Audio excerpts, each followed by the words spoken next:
ShartimusPrime. Reading comics, toys are hella sick, hella wagging it. Take fat hits, take fat shits. Shartimus, subscribe, pinch your mains. Hey, what's up, you guys? Welcome to another live stream here in the Dork Room. Today, I have a very special guest, another big-time Transformers fan. You all know who he is. It is the Swivel Man himself, the one and the only JobbytheHong. Let's bring him inside this room. Thank you so much, Jobby, for making it over to the live stream. Here we go. And thank you all for being here for this live show. So let's see if we got everybody. Hey. What is going on, Jobby? I love that. Actually, give me a second, man. Oh, okay. Yeah. I got to mute myself. I actually got to use the bathroom real quick. Sorry, perfect. A little nervous. Okay, all good, man, all good. All right. While you're doing that, I'm gonna go ahead and read some of the images here, or some of the comments that we're having right over here. I actually did try to learn the Dispersion song. Oh, horrible.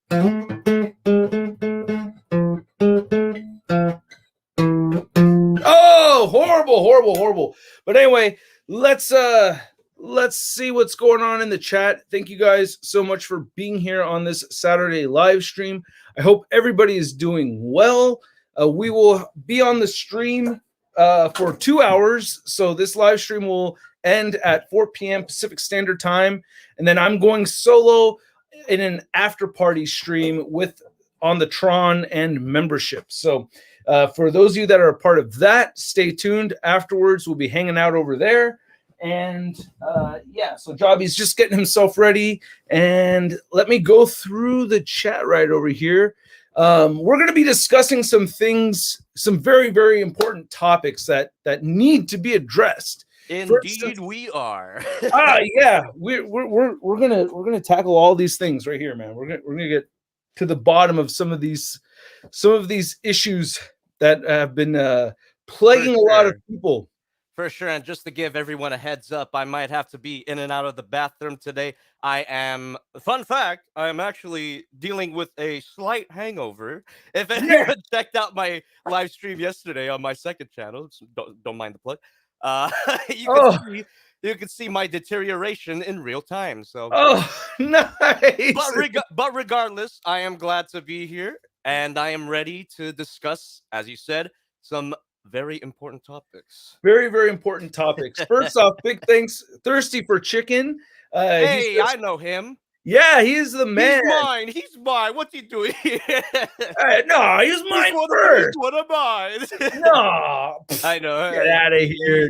He told me everything, that's really cool. That's a sweet story. Kneel in the awe before the great spectacle we are about to endure as Titanus Jobby and Lord Shartimus grace our feeble minds with their presence. It is time to offer our love up them. Crossover is incomprehensible to the mortal brain. So yeah. This is going to be. Let's give a quick background on. Oh, big thank you, Neil, for the super chat right here. Just really quick, I wanted to ask you some questions before we dive into the deep conversations. Sure. And debates. I wanted to ask you, what got you into collecting Transformers? All right. Thought that'd be a question to start with. Right.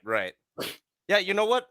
When I think about it, I'm not usually asked that question. Usually I'm asked, why'd you start your channel? But in terms of Transformers collecting, Transformers were really the first type of action figure that I had. I think one of the earliest figures that I owned was the you remember, I think his name was Terrorgator from Beast Wars, that Fusor. It was like a turtle mixed with a crocodile. Oh, okay. Wow. Is that Do you one of the earlier waves? Was that one of the earlier waves? I don't remember that one. the fuse? Pretty sure it was the Fusor line. So it was like I don't know, probably the second wave or something. But Okay. I think that was legitimately my first ever official Transformer. I actually have a long history with bootleg Transformers as well, Oh, going to like Chinatown and even going to Thailand. Like they have these, these back alley swap meets with yeah. with miscellaneous Transformers. I remember getting like a bootleg Protect the Bot set. That was one of my earliest memories as well. So I Nice. just it just goes. I just have such a long history with Transformers. I mean, there really is no like set start point when I started collecting. Right. But Beast Wars was really your thing that got you into it, right? Definitely, that was my gateway. 100%. Because you're a younger gentleman and Yeah. younger than I. So I was, oh God, I feel like, so I was about, I want to say like 17, maybe 16, 17 years old when Beast Wars came out. Oh wow. And Yeah, I I was, was like 5.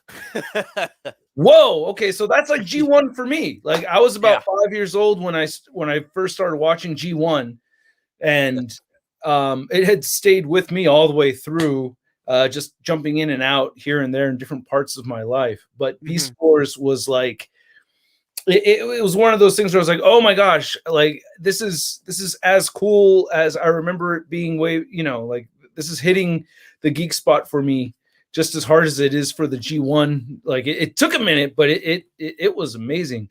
To interrupt myself really quick, Gyno Dollins 52, big thanks, man.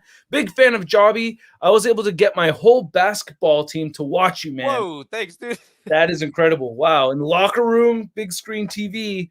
Oh my god. Hope they all subscribe. Jobby in his underwear playing with Transformers and a mask on. Right? That's what I'm imagining. I saw that reminds me of a bizarre video I saw on Twitter. Someone tagged me in it. Apparently, someone rented out a theater and was watching a JobbytheHong video. That was bizarre. I'll have to retweet it later, but Jesus Christ. Wow, at a movie theater, that is epic. That's awesome. Yeah. Wow, I love that. What a huge honor. That's kind of like that's a step forward for all toy reviewers, I think. Just the fact that an action figure review was being played in the theater like big that. screen. Yeah, on the big screen. That's nuts. I mean, isn't that something you're always kind of aiming for? I heard you mention in a review that you went to film school, or you wanted to get into movies one way or another. Is that right? Or did I miss? Yeah, I actually went to school for animation for a little while, and I've always had an affair with film and cinema. I've always loved it. I mean, I took a film class in high school. It's where I learned my editing. Yeah, I just like telling stories through a visual medium. That's what I like to do. Did you do a lot of home movies back in the day, like in your youth, or is that something you do? Yes, I did. They're all kind of lost now, but yeah, there are like random tapes that I have of random videos. Nice.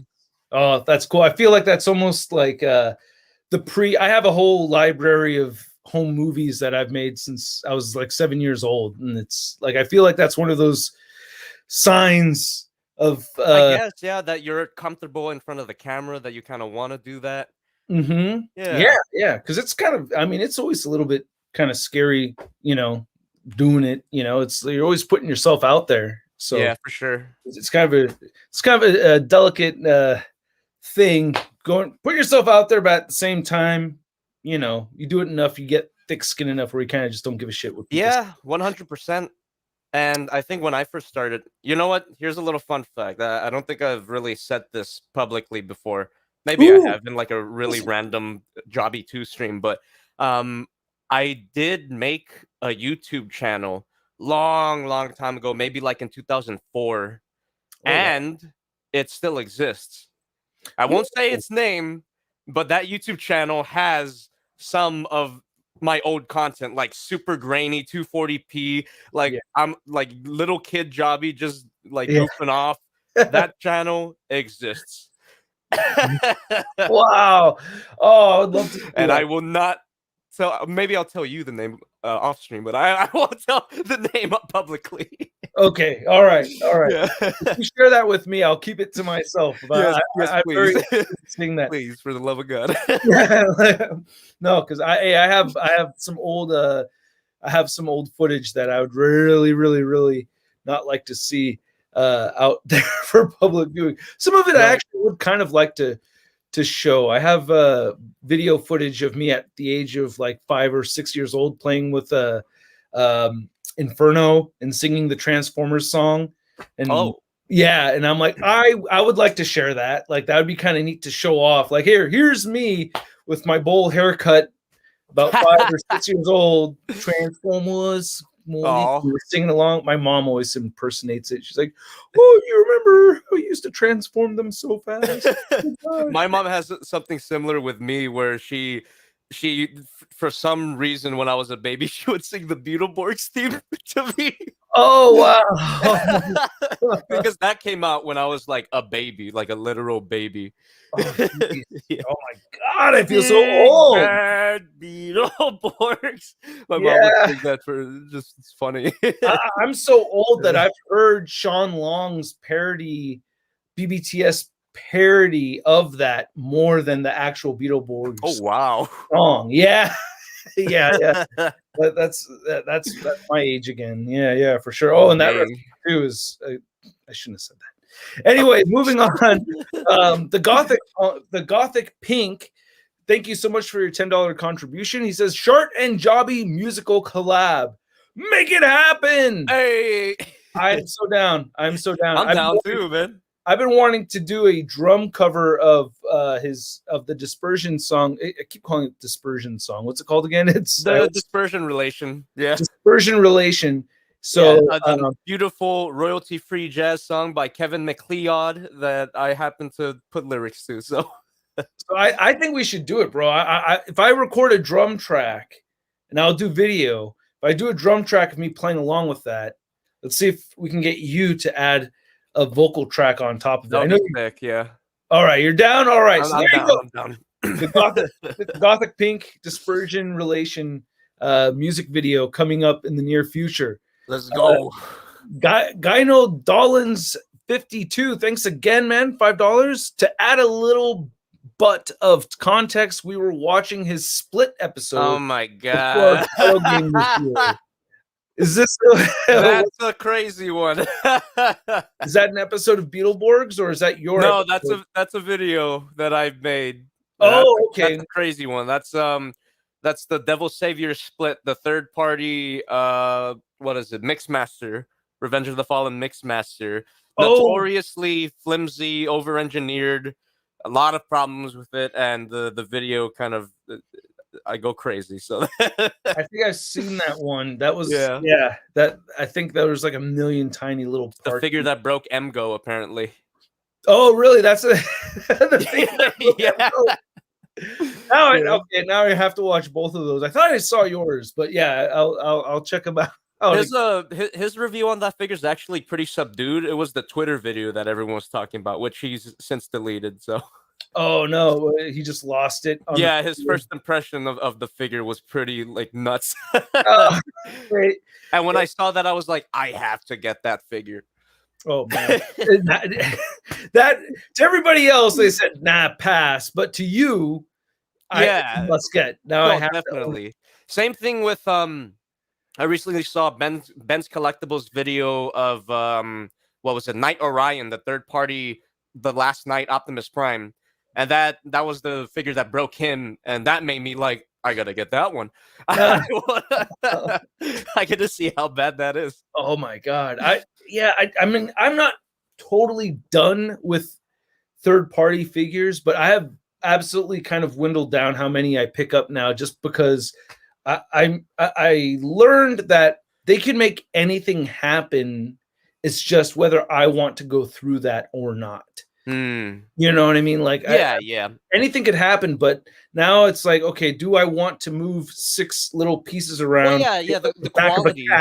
The quality of third-party figures are really like hit and miss, up and down. They vary so much, so it is kind of a gamble every time. Something could look amazing, and then you get it, and it's just the worst thing ever. Yeah. Yeah. But I haven't really had too many bad experiences in that regard. I haven't really had Mhm. a lot of like, oh no, and I'll do my research before dropping a bunch of money on a third Yeah. party thing. But Maybe I should do that more often because I've had many experiences, as some people can attest. yeah, yeah, I've had many bad third party experiences, yes, but I yeah, still yeah. keep buying them. It's Hey, fun. by the way, I just wanted to congratulate you on that. I'm sure not. I mean, there's of course people. Some people like, some people dislike, but I really enjoyed that. I can't remember the name of it, but the RC third party figure that you reviewed recently. Oh, I think, nice.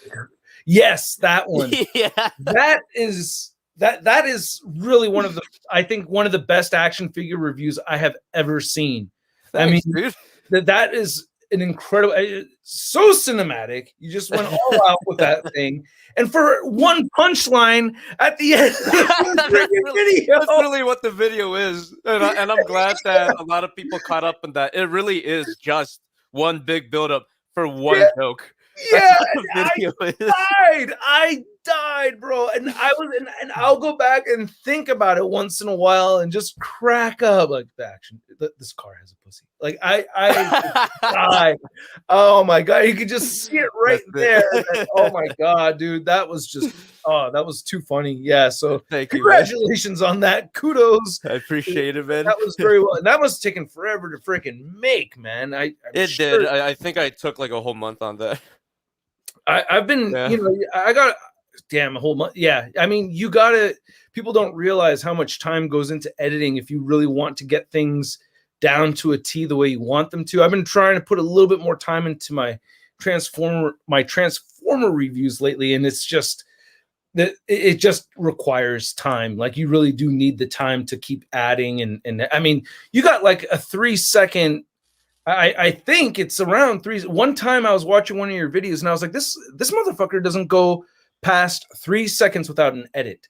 Like there's an edit every 3 seconds, right? Like if you basically check your well, you use Premiere, I guess, or something, but like check your Premiere and like you'll see that you have I've actually been trying to calm down with that, trying to pace out some of the edits, you know, for practical and also for aesthetic reasons. Sometimes if there's too much happening all at once, it might be overwhelming. But sometimes I can't help it. Sometimes it's like this doesn't feel right without something here, so I'll just add something. So yeah, sometimes it just naturally happens that way. I don't know. It's great. Yeah, you're in. I think it works out fine, especially because some of these edits aren't necessarily like huge screen altering jarring edits, you know what I mean? Like you could have like the little, you know, just like a little blip thing happen. Right. It's mostly just like cuts and zooms and crops. Yeah. So but it's good stuff, man. Diego Doom, thank you so much. Drop $10. Diego Doom, you guys check out his channel, especially if you're into the kaiju. Oh yeah, definitely. I'm subscribed. Yeah, I've been following long time. Great dude. Long time fan and showing my support. Thank you so much, brother. Thanks to both of you for supporting my content as well. Yeah, I'm on the Tron and looking forward to listening to this discussion. Yeah, dude. Man, Diego Doom. Check it. I am getting through Godzilla versus Kong at the moment, and it's only because I have kids that it's a getting through process. I see. Kids is a whole game changer that you don't know about until you're there. It's a game changer, bro. It'll fuck your joy a bit. Like it'll really. I can imagine.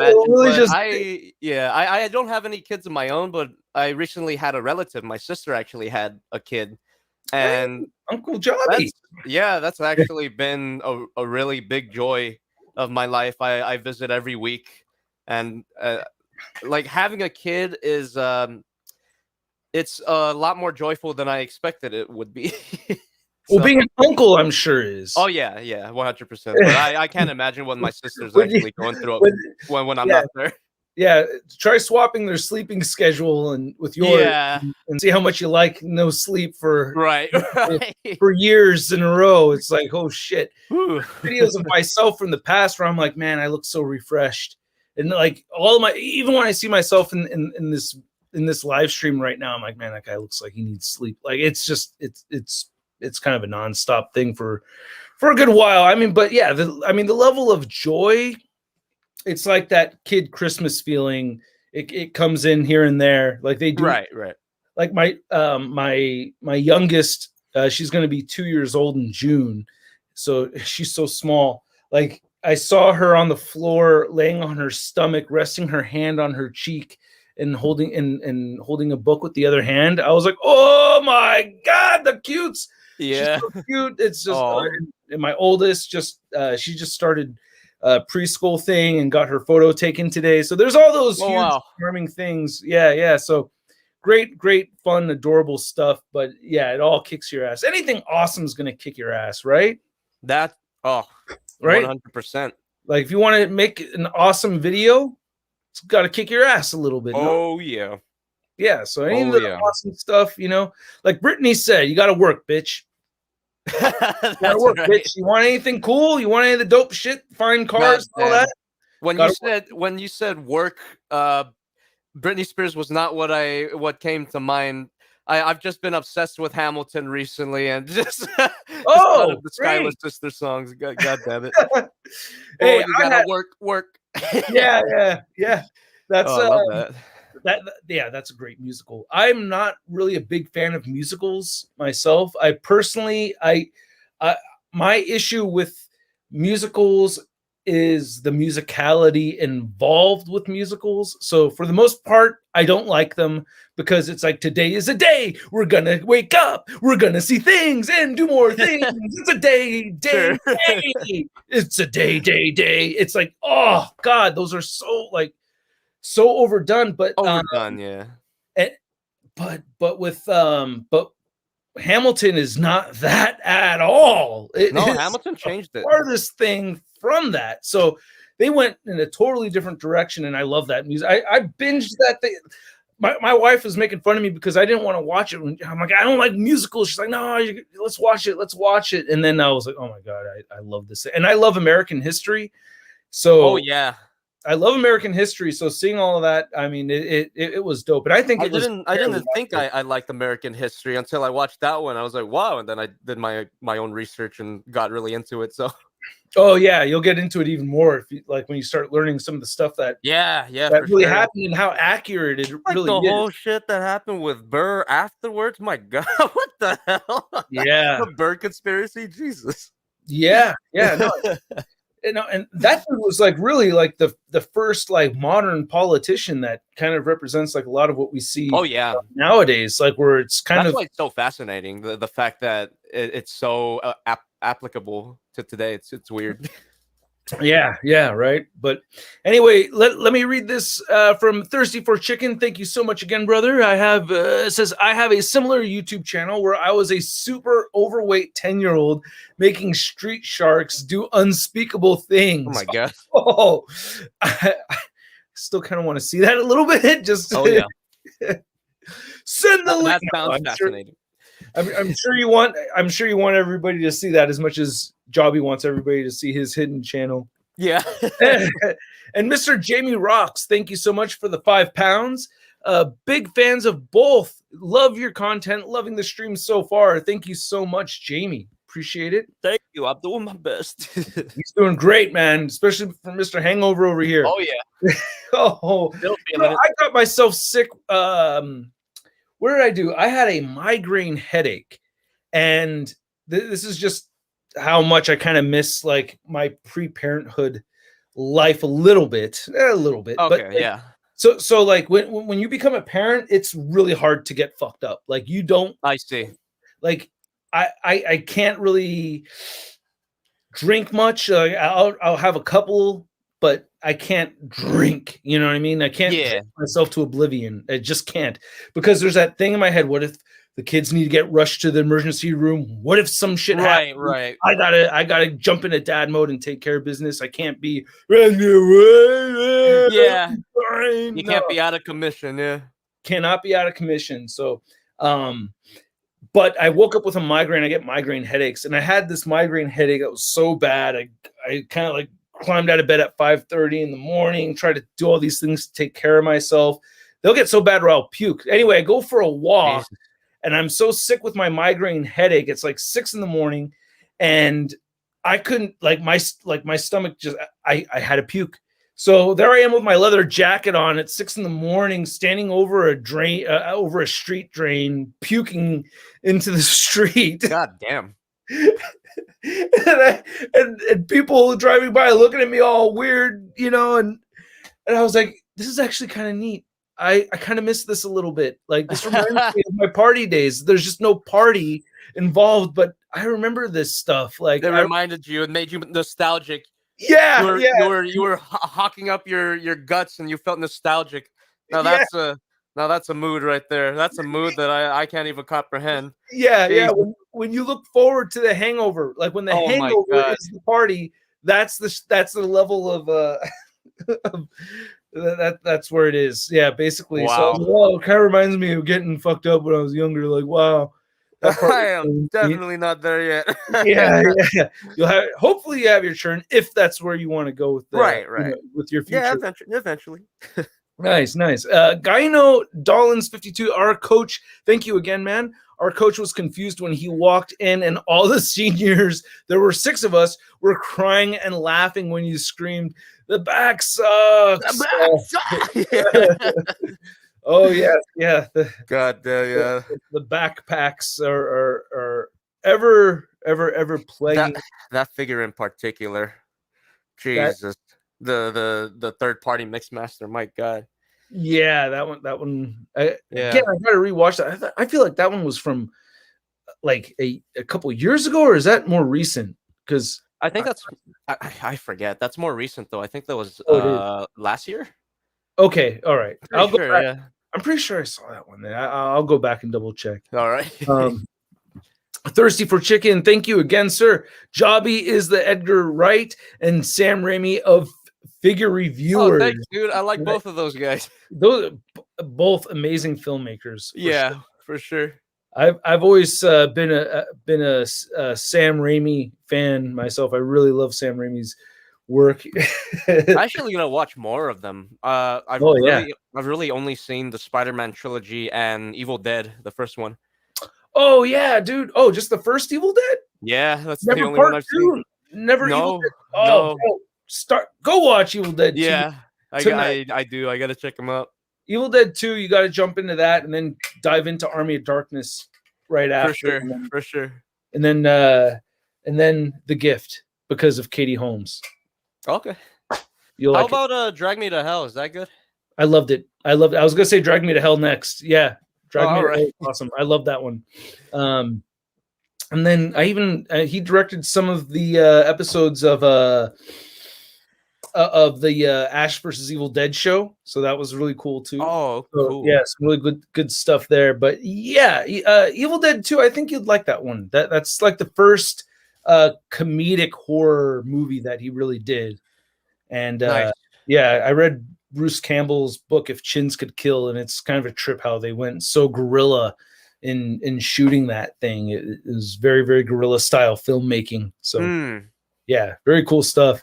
Well, I guess it's not really guerrilla if it's in a secluded area, right? I guess that term's more for when you're in public places and you're shooting, I guess. I don't know. But anyway, big thanks, Laser Pants, for the $4.99. I hope all is well, guys. Thank you, Laser Pants. Hope all is well with you too, man. And I just want to make sure that we're all caught up here. Zango, thank you so much. Do you ever miss the toy review community from 10 years ago? So many of the people that were around when your channel started have disappeared from YouTube. I think this is directed towards me, and because well, I mean, I do to a certain extent. Oh, okay. Yeah. Well, I'd like you to answer this question first then. Okay, yeah. I mean, like toy reviews are super nostalgic for me. I've been watching them for so long, even like way before I even started my own. I mean, that's where I started watching you. That's where I started watching Sean Long and Mitch Santona. God damn, I missed that guy. Yeah, Yeah. he makes good videos. Yeah. Even what R. Robert, who did the Gunpla reviews. I don't know. There was just so much channels that were prominent back then that kind of faded away, and I do miss them. I do miss them. Like they have very sentimental value to me personally. Right. It's and At a lot least you're still around. yeah, and then there's still a whole lot that are still around too. So that's but Yeah. it's kind of for me it was like the Transformers community stuff was kind of like a distant thing for me, but like I had so like there's like the guys that are already well established doing that. Yeah. And like my Optobotomus has always been one that I have not been able to really like stray away from as far as watching his reviews go. And luckily he's still posting. Yeah, he's still around. Yeah, dude, I'll still pick up figures and like wait until I watch his review until I start actually playing very in depth. Yeah, very in depth, very thorough. Yeah. And I'm glad that reviews like that exist, you know? Mm-hmm. Yeah. I kind of let me just say something. A lot of my fans, I see a lot of people trying to pit my channel against other toy review channels, but my point is that we all can coexist in the same space, in the same community. We kind of complement each other, you know? If you want broad, condensed, wacky stuff, you go to my channel, you go to your channel. But if you want an actual thorough analysis of something that you're gonna buy, you know, you look at Optobotomus or Emgo or some people like that. You know, we all have a spot. Yeah. We all have a spot. We shouldn't be against each other in any way. We all feed off of each other. Yeah. It's a toy review community. Yes, no, and I honestly think that your channel has been able to prove that with sheer numbers, because you'll review shit like super later than everybody else and then just destroy everybody with the views. Yeah. So it's like thank you. you're proving this point where it's like people, it's the voice. What did Miles Davis said? 20% of a note is the actual note being played. 80% of the note being heard is the motherfucker playing it. That's a good quote. Yeah, so it's like you could relate that same way with the toy, right? Like 20% of the review is the actual figure, but yeah, it's just different options, different voices. Yeah, and everyone has their own choice. It's good to have a lot of options, you know. Yeah. Absolutely. So, but I think on their side, it's fun kind of seeing like a versus kind of thing. Like, well, that's true. Like, like a friendly, like a mutual versus. Like that's fine. A consensual versus. Yeah, consensual versus. That's yeah. Speaking of which, let's get into a little bit of worldly discussion and debate right over here, because it's all very important for the world to get to the bottom of some of these things. I want to start a little bit light, okay? And this is my number one gripe with you, Jobby. All right. Okay. Oh yeah, we're getting lay it at me, baby boy. Cold touch technique. The cold touch technique. Yeah. I think is a technique, is not the optimal way to find the now hold on a second. You're questioning the effectiveness of the well-proven cold touch technique. Oh my god. I would like to disprove this proven technique of yours with the sound technique. I believe the sound technique is a much more accurate way to find whether or not we are dealing with plastic or die-cast metal. Explain. Go on. So, with the cold touch technique, metal absorbs heat. So, if you touch just long enough, that metal will be as warm as your finger, and you won't be able to tell whether it's cold or warm anymore. However, with the sound technique, the sound will not change whether you touch it or not, and it will give you a different timbre when you tap the sound. So let's get an example over here. Let's grab a transformer over here. Here we go. We got some figures in the backdrop over here. Something that definitely has metal on it. Here we go. We have G1 Megatron. Where's the diecast? And there goes his blaster. Oh boy. I don't think we're gonna get to the bottom of this because it's really hard to tell and like really, but the cool. See, okay. I mean, okay.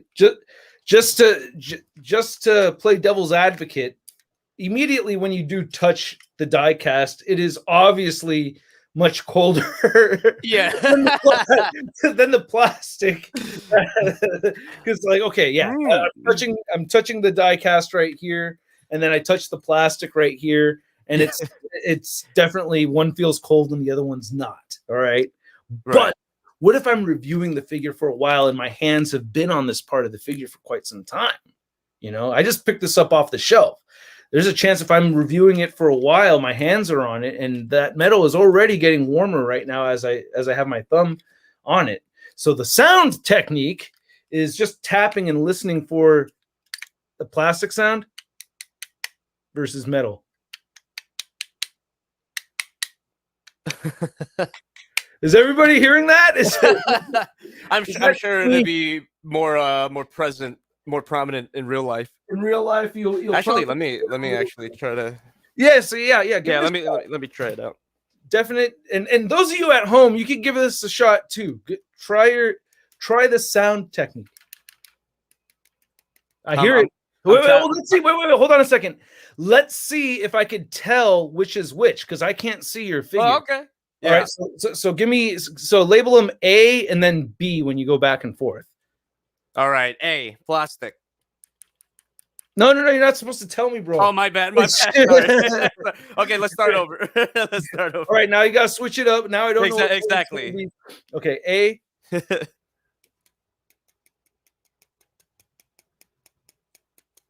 Oh, we got B. Okay, so I mean, to me, B is the die cast and A is the plastic. Yeah, this I've got my MP10 right here. Nice. Yeah. Okay. I just have them hanging out all the time. Man, okay, you know what? Actually, yeah. Let's keep on talking. Let me throw up my camera real quick. Okay. Yeah. Sure, man. I'm gonna look like absolute crap, but who cares? Whatever. I've looked worse. If you look awful enough, I'll just cancel the whole show right now. Yeah. Just censor out my face. Yeah. Yeah. I'll just blur it out. Content warning, everybody. Content warning. You're about to see some shit. What lines have you not crossed yet on your own channel, though? I think. What do you mean? What do you mean lines? What are lines? What are boundaries? That's exactly what I mean. So, as long as you have something covering you from the waist down, I'm okay with it. And YouTube is too, apparently. Oh yeah, and YouTube also. Yeah. Oh God, yeah. I can't even imagine what you have to worry about doing some of this shit. Like, dude. Yeah, I got my ways. You know, wow. Yeah. I've kind of yeah. I mean, there's some. I used to joke around a little bit grungier back in the day, but you've kind of mellowed out a little bit. It was going to my cousin's family, like going to family parties and my cousin's kids, like watching my shit, like just on their own, like not if anybody showed it to them, but just because they're like, oh wait, that's my cousin, like, and seeing firsthand, like, oh man, there are actual kids watching this, and I kind of just thought to myself, like, man, I just don't want to. Now that I don't want to do that in front of my cousin's kids. That's basically what it came down to. Ah! Hey, there he is. What's up, man? Oh God, get him out of here! Get him out of here, you guys! Hello. All right, guys, we're gonna end the stream early. Yeah, it's as bad as he said. All right, so. Hey, you Hello, look everybody. fine, man. You look Thanks, fine. dude. Yeah, man. Especially for a hangover. Oh yeah. You could definitely tell I'm going through it, but whatever.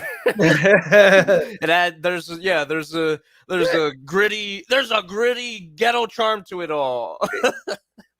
In a way, I am jealous, man. Just think of that. You get to feel. Which is bizarre. Yeah. Very bizarre of you to say, but you know what? Oh, hangovers. Oh yeah, Man. Yeah, that's that, dude.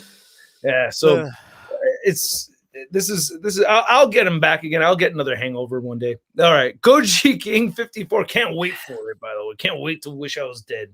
All right. I wish that every day. Ones. What? I love those 8 p.m. ones. I call them the 8 p.m. ones, where like you never really fully recover until 8 p.m. That's oh god. You know what? That's probably gonna be what happens today. Actually, yeah, you're probably gonna take a nap after this. Oh yeah, 100%. And then wake up feeling better around 7:30. Maybe get a greasy cheeseburger to kind of neutralize. Oh yeah. I live right next to Jack in the Box. Oh, great. Let's go. yeah. Get yourself a ultimate bacon cheeseburger and grease up. Oh god, that sounds good. Grease up the guts and get yourself all back to normal. Yeah, lube it up. Yeah, lube it up. Oh, the dump you take later will be so great. It'll be worth it. It'll be worth it. It'll smell like booze and Jack in the Box. Worth the effort. Yeah, totally worth the effort. Okay, so going too far, Russ. All right. Hey, guys, finally able to see my minimal efforts for this crossover realized. LOL. What is the impression you guys had of each other before meeting? Interesting. Well, do you want to start that off? Or I did not really know of Jobby until at some point. I think there were some like raffle laws or changes going on with Patreon. Oh yeah. Oh man. Yeah, that was a while back. Yeah. Somebody had let me know about it, and I was getting all these messages of JobbytheHong, and I did not know who you were, honestly. And I was like, what the hell? Okay, I got to see this. And then I saw the video of you talking about, I guess, like the legal ramifications of all this stuff. And then I went down the rabbit hole into your reviews and everything. And I was like, holy shit, dude, this guy's funny as hell. And so, at that point, like at that point, I give people the benefit of the doubt first. So like the guy, you made me laugh and stuff. So I assumed you're a cool guy and everything. So that was like my impression right out the gate, but you never really know. And we still haven't met each other in person. In real life, yeah. In real life. But I assume it's not going to be that much different from this because I don't think so. Yeah. Typically, it's not. Like, typically, it's actually like kind of this, but then even cooler because you're in person. There's a lot more like there's a lot more aspects of the conversation that get unlocked when you're talking in person. Yeah. But this was fine as well. Video calling, that's one step up above just the call. Yeah. See? So, hey, getting cooler already. So, yeah, that was my impression of Jobby before. So, well, I guess for me to you, I've been a fan since forever, man. Like I said, like I was there. I was watching your videos super early. There's even an early JobbytheHong video where I actually do an impression of you. I don't know if you've seen that. Oh no! Oh, I gotta see that. No, I don't think I saw that one. Hey, my name is JobbytheHong. Oh, right on. I'd love to check that out. That one you could get share. You next time, peace. Something like that. Awesome. I think that was like my Bumblebee review from way back when I was starting the channel. Okay, that was fun. Definitely look it up. I'll look it up. I'll find it. Yeah, man. So first impressions wise, I was a fan, and you seem like a cool guy. So there you go. That's it. That's my awesome. Thanks, man. Hey, it's right so long. It's just so it's even trippy for me now just talking to you because I legitimately watched you like every day. Damn. Dude, that's damn. You're literally one of the main reasons why I decided on a toy review channel of all subjects, Wow. So Wow, damn. Hey, that I really You created me. Take responsibility, Father. What have you done? Oh my God. Well, I'm proud of you, son. You've done the YouTube channel stuff good. Keep going. Go ahead and keep going. Do your thing. Thank you, Papa. No, I mean that's, dude. Yeah, making entertaining content is, I think is not easy. So the fact that you've been able to invent yourself in this kind of way, it takes so much work. So kudos to you for taking a little sliver of inspiration and then running with it and going off. And well, kudos to you for changing the game first, in my opinion. I mean, back in the day when a bunch of toy reviews, I watched a lot of toy reviews, but you were like the one that injected it with this comedic style. And I found that I gravitated toward that. Like you were funny. For lack of a better word, you were funny. Oh, thank you. Yeah. I really feel like Sean Long was the first one to really bring that element in. Yeah, that's true. Him and you and Sean Long, yeah.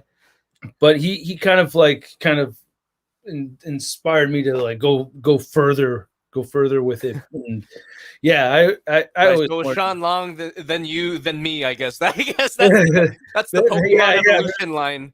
That's the family tree right here. And then, it's like that though. Bringing back the jazz stuff, it's very much like that in music. Mm-hmm. My music teacher in college was the trumpet player for Miles Davis's drummer. Oh wow! So that's like it's like everything my music teacher had said. It was like okay, and he'd met Miles Davis too. So wow, it was kind of, and Miles Davis liked him also. That's awesome. Yeah. So that that's all real stuff. It's as far as the art world goes and everything. If you want, sure. I consider this stuff art. I know not everybody does, but it's one of those. Yeah. And it's hard to convince people that stuff takes time to make when it's so easy to watch. Like you could. Yeah, for sure, and that goes with everything that you create. The time that you spend producing it will it's going to eclipse how long it takes to actually consume it afterwards. Right. As someone who draws, it's the same thing like that. Like you can spend like a week on one drawing and then people will look at it for 5 seconds. Yeah. You're doing it for the art, basically. You're doing it because it satisfies you creatively. And if that's not art, I don't know what is, man. Yeah, no, you have to have that element. But if you're making money with your art, 100%, there's a balance. That's a next level thing, and there's a balance. But I gotta be honest, if I wasn't as successful as I was, like I'd still be doing this on my off time. That's how the channel started, Yeah, exactly. Yeah, you can't only do it just for money. Yeah, just for money. It doesn't work that way. I don't think anybody really can, for real. Like it's like some people think this is a get rich quick scheme in some ways. I don't know how people gather that because it takes a lot of work. It takes a lot of work and time to put shit together. So it's like for a get rich quick scheme, it's really it's the idea of passive income that really attracts people. But in my opinion, not to get super philosophical or anything, there's no such thing as passive income. There you go. You always gotta work for that bag, boy. Yeah, that's what I believe. You gotta work for that bag. Oh my God. Okay, so I gotta tell you, man, it's sounding like I'm losing this first debate over here. Thirsty for Chicken, thank you again for the contribution. Russ, I love you, but I'm cold touch all day, every day. Just feels so good. And then Optibotamus over here, I stick with the cold touch technique. But I'm weird. I put it on my lips. Does that make me weird? Hey man, you know your boy does that too. Yeah, you're in a safe space, Optibotamus. Yeah, so, I do that on camera. There are videos where I actually do that. Yeah. I prefer licking them, but that's just me. The cold lick technique. Huh? The cold lick technique. Yes. Oh yeah. Zolosario, thank you so much. 50 pesos. Tips to start a toy reviews channel. You are my favorite YouTubers. I love your videos. Jobby sings like angels. Greetings from Mexico. Hey, man, thank you so much. And thanks for showing up last night, too. Nice. He showed up to my stream last night. Give him some tips, bro. He's dedicated, man. I get this question a lot, and the major tip that I always give is to just do it, man. You don't need a lot to get started. I mean, my first setup was my iPhone and a stack of boxes as a tripod. I didn't have a microphone. I had a towel as a backdrop as well. You just drape it over whatever. And if you want to do it, you just do it. If it feels satisfying to you to make it, you go for it, man. Yeah, don't it's not as intimidating as you think. You just got to make that leap. That's what I did. Yeah. Yeah. Have fun is my fun. Have fun is my tip. And if you're in, but don't put shit out there. Like, I mean that in a nice way of like, really look at what you make and rewatch that before you post it. God damn, please. Because I do see a lot of like stuff where like I see a lot of like crooked ass cameras or lighting being well yeah off and everything. I can add to that. Like, well, it's kind of a hard reality that you're gonna have to face. The first stuff that you put out is not gonna be as good, but that's why you keep doing it. That's why you keep doing it, and then you look back and see how much you've improved. But to add to your point, like, you should create something that satisfies your sense of satisfaction. That's something that that you are satisfied with. You don't want to put out anything that you're like, oh, maybe I could have done this, maybe I could, or you don't want to put something out that you think is unfinished, basically. Right. Yeah. Like, separate yourself from your content. Yeah. Right. And I'm sure we both do that. Oh, yeah. 100%. Give it some space, because I watch my shit from beginning to end to make sure that it's not, there's a point where I was kind of getting a little bit lax with 4K reviews, and I changed that. So glad that I did, because I was like, oh, I'm putting out shit. Like, I'm looking like there's a point where the figure's not standing up right and people are watching me stand it up. I was like, oh, come on, no, dude. Like, Russ, dude, don't do that. Yeah, really assess yourself. Assess yourself and actively make improvements every time.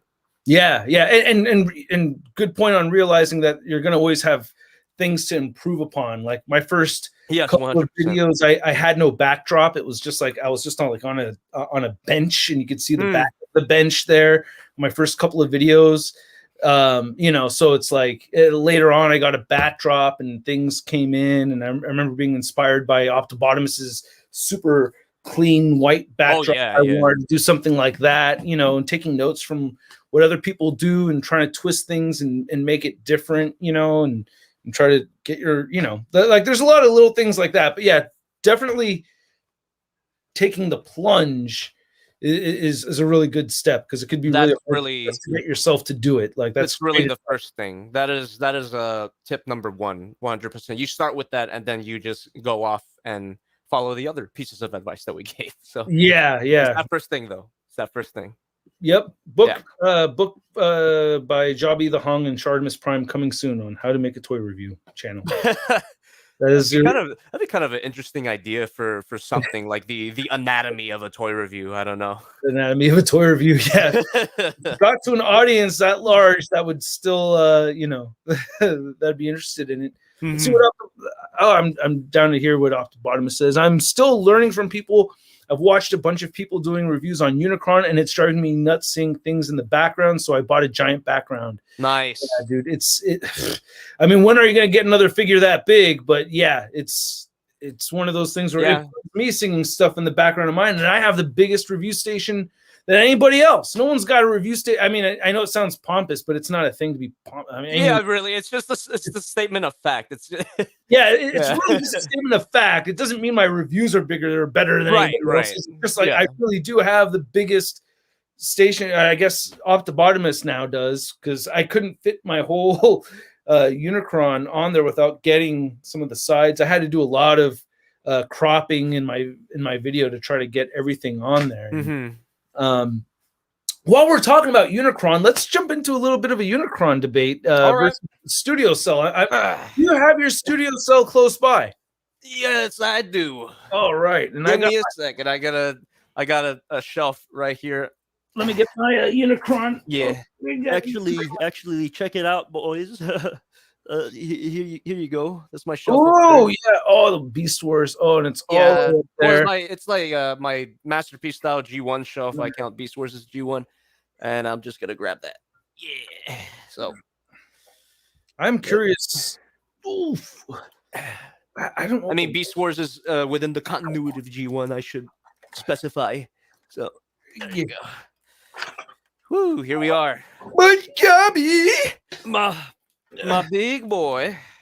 Oh, my big boy. God damn. That is huge. Yeah, dude. It's so as far as size goes, it was like, well, hey, everybody, look at the cute little transformer he has over there. No. Jesus, for real. I mean, God, I thought it looked a lot bigger from watching the video, but like now that I see you holding it, how tall are you? About 5'8"? 5'7". Yeah. 5'7". All right, yeah. So I'm 5'10", so I'm a little bit taller, but yeah. Well, like right off the bat, that is a con that a lot of people will have with this figure, Zero One Studio Cell. Not big enough, for something like Unicron. This isn't even as big as some third-party combiners out there.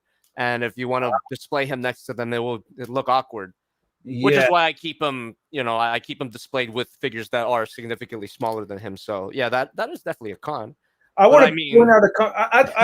I'm very happy you brought up a con for yours first. I'd like to go back and forth with the cons. A con for this guy, I don't like that there's parts forming with the head here. That's unfortunate. I didn't know. Is not part of the transformation, and that I actually did not know that was the case. That's unfortunate. Yeah, that's one of my pet peeves. I backpack stuff doesn't bother me as much as parts. It bothers me. I mean, look at this goddamn thing. Oh, whoa! Oh, jeez, clean. I had to look it up. Like, this is actually animation accurate. His body is symmetrical. So yeah, no, it is. I had to do some research, and it made me kind of go back to check out your review, and I'm like, oh, it is a little bit more streamlined. So a pro for yours is it's definitely that robot mode is more film accurate, right? Yeah, it's definitely more streamlined and more film accurate. 100%. A pro for me with this is that for the planet mode, you have a fully functioning maw that doesn't have to be swapped out or have interchangeable parts with or anything like that. It just functions beautifully when in planet mode. Like I don't have to, I wasn't a fan of seeing you have to add things to it. That's parts forming to me right there. It technically it is parts forming, but I just consider it as an accessory. You don't have to do it if you don't want to, because he still has like a functioning posable mouth, but it undeniably looks better with that optional part. Yeah, and they integrated the optional part as a stand for the planet mode, so that's pretty clever of 01 Studio here. Say that again. That the stand, the optional mouth part for this figure. They integrated it as a stand for the planet mode as well. Oh, okay. Yeah, that's right. That's pretty clever of them. Yeah. No, that's a good point. Could you let's see if you could find another con about the Studio Cell version, and now think sure this one. It's back. I mentioned in my review there is potential for breakage in some areas of this figure. However, I've since then got replacement parts, and it's held up pretty well so far. But the fact that it happened at all is kind of worrisome. So I suppose like plastic quality, it's really not terrible. There's just some key areas of hinges that are maybe a little bit janky, just a little bit though. Right. So you got, I think it was in two different points where it's his leg. Yeah, it was his leg and his wing. Okay. That was that's also something about like a very specific part of the transformation, the ring transformation. It's very scary to connect them or to disassemble them. They're pretty tight, but you could always go in there and adjust it yourself. Gotcha. Yeah. So I don't hold it too much against it. Okay. I had a another con for me. I had a break with the regular faceplate on mine. I also have a rattling sound, and I think that's from FedEx. I don't know if you could hear it, but when I turn them, oh yeah, what is that? There's a. You hear that? Yeah, it sounds like the figure's hollow. Yeah, it's pretty empty in the chest right here, and I think that came from FedEx giving the box a hard kick. Hasbro has a replacement faceplate for me coming in the mail, so I think that since both companies are supplying replacement parts, I feel like I can't talk here because I can't get my face around the gun. I'm like trying to talk over the Unicron the whole time. It's insane how big that thing is. It's huge, and that's one. I mean, to make a pro out of this thing, that bigger size fucking matters, man. Size. Hey man, I do like my big robots. 100%. Yeah, I like my giant robots. I like my giant kaiju, and the fact that this is so freaking massive, it hits the geek spot. It is a visual spectacle when it is in the room. It's got so presence. Yes, it has serious and both modes too. Both modes are very satisfying and look fantastic, and just there's a lot of playability with both modes that's just very satisfying for me, while still maintaining like the huge size. But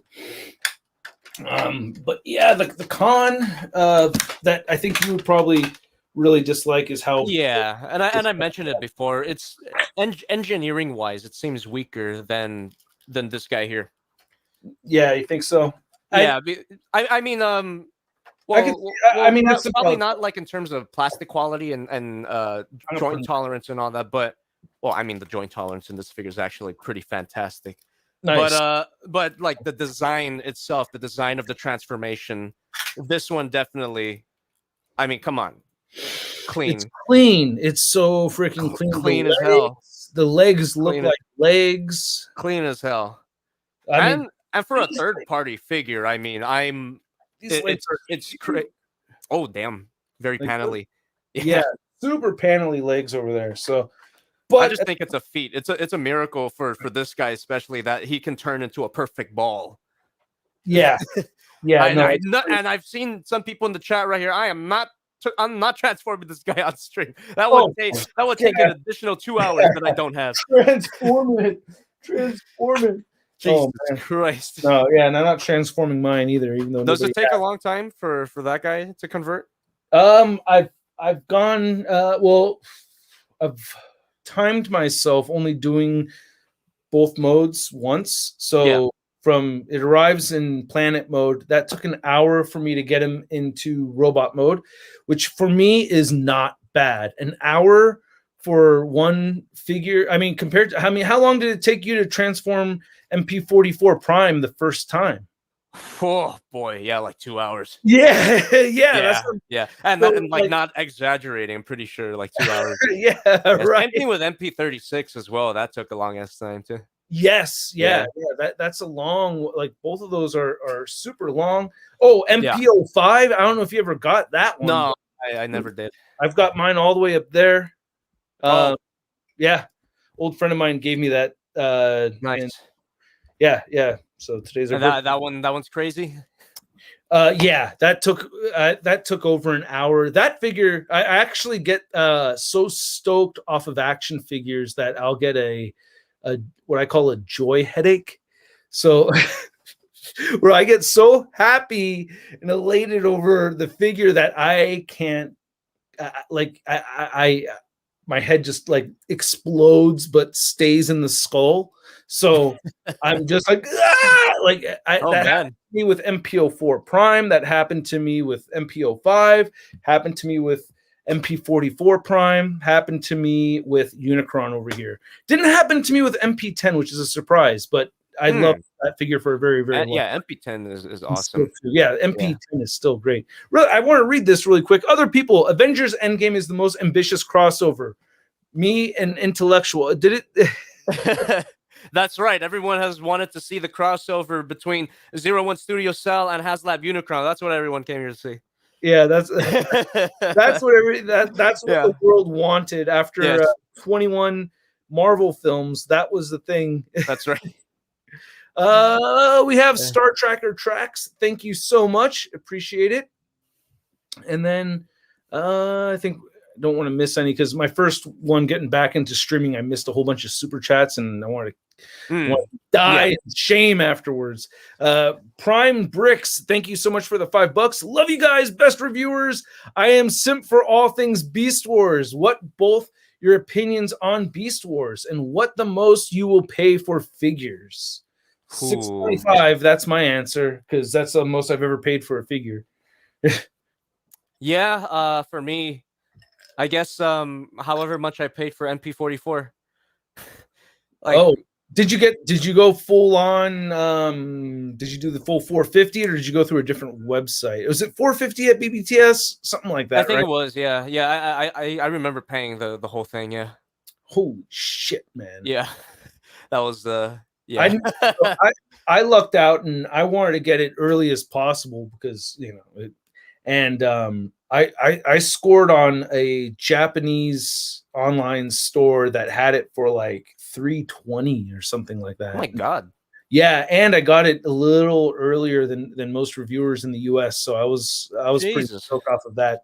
And then it was like sold out shortly after from that site. And I was like, oh, wow, I got super lucky with that one. That's crazy. But yeah, that was to answer the question though, $6.25 is the most I ever paid for a figure, and that is Unicron right over here. I did sell Hot Toys before I made the pre-order because I was like, I can't believe I'm doing this. I gotta sell some shit. Like it was just so high that I sold some Hot Toys and then locked in that pre-order. The Hot Toys Hulkbuster is the most expensive figure I actually reviewed, but I borrowed that thanks to Comic and Figure Addicts and then returned it after the review. However, I will say as amazing. Say that again. How much was that? I believe 800. And then and then if you wanted to get it now, there's a deluxe version that I want to get that's like $1,200. I say I want to get, but it's not like it's I got my kids' daycare I got to cover and stuff like that. I don't think I've spent money on figures, but I don't think I'll ever be willing to pay over $1,000 on anything. Then you start looking at vehicles, man, like straight up. No. I mean, I have a car, but I'm like figures. Yeah. Well, I mean, think about how much of a dent in your car payments that is, though. Like I don't know, like for me, I'm thinking about like shit, dude. Like how many car payments? Like you start getting into like for real. Like what else? Stuff. What else could you have spent this money on? yeah. But there's a figure, there's a figure that I've seen that I'm super interested in. It's like a giant robot that's from a super obscure franchise, but that one's like almost $2,000. Yeah, my Unicron just fell over, by the way. But it's no! Yeah, it's fine. It just landed leaning on a garbage can. Okay, you know what? That might be a pro for that figure because for 01 Studio Cell, if that thing fell over, that would be a problem. Oh, it would be really. I mean, well, you don't want to drop this guy either. I mean, this is like definitely something that. But it could take it, right? He could take it. Yeah. Yeah. I don't think 01 Studio Cell could take it. I'm not confident. See, yeah, there's something about Hasbro's plastics and the way they put things together that makes me just trust them. I've had so many breaks and experiences with so many different toys over the years that I really feel like Hasbro has the best, like they have the formula for the strongest quality of plastic. Yeah, Hasbro specifically, not even Takara. No, yeah. Hasbro specifically. Yeah, exactly. Hasbro specifically. Yeah. Because they seem to also kind of design things in a way for stupid asses like me. That I love it. I love that. I wish more Transformers would be designed that way, because I love handling my figures. Mm-hmm. I wish someone would, like a company would come in and have that, that super high quality, super stable, and very sort of, let's say, child friendly engineering. Yeah. And combine that with the aesthetics of a third party figure. Like, I want that. I want to see that. Yeah. That should be more of a, but I think from a lot of third party company points of view, it's like, well, what did Hasbro not do? We're going to do what they did not do. And I don't think that thought process about it being idiot proof is really, or child proof. It should be more so, to make a figure that stands on its own. You don't have to constantly be comparing it to the official company. Yeah. They want it to be their own thing and stick out like that, which is totally fine. To answer the other part of this question, our opinions on Beast Wars, we both really well established, I'm pretty sure. Yeah, we're both huge fans. I mean, I would like to ask you though, and add to it, who would you say is your favorite character from Beast Wars? Oh man, that's a tough. Well, I mean, Dinobot, 100%. I love Dinobot. I think he's like all right, yeah, kind of like with your video and that built up to that one punchline. Like, I kind of feel like the Beast Wars show really did build up to this personal character change in Dinobot. Like, I think he's like the deepest Transformers character. I think so. That ever existed. I legitimately think so. There hasn't been a Transformers character with that amount of emotional depth to them. Mm-hmm. Yeah, Dinobot's such. Yeah, dude. I honestly, like, I'm not lying, dude. I love Dinobot. Like, I love that character. I don't want to kick it with that. No, definitely. No, but like, as a character, as a piece of writing, like, he's great. Yeah, he's amazing. He just the dips and valleys of his arc is just so that's my number one character too. I got giddy as hell seeing that my pre-order shipped for the Kingdom Dinobot figures. Oh, so, is that in stock? Where did you order it? I think Target. I think Target is where it's coming from. Oh, okay, cool. I pre-ordered via Target, and thank God for that line, man, because I can't dive into the Beast Wars Masterpiece.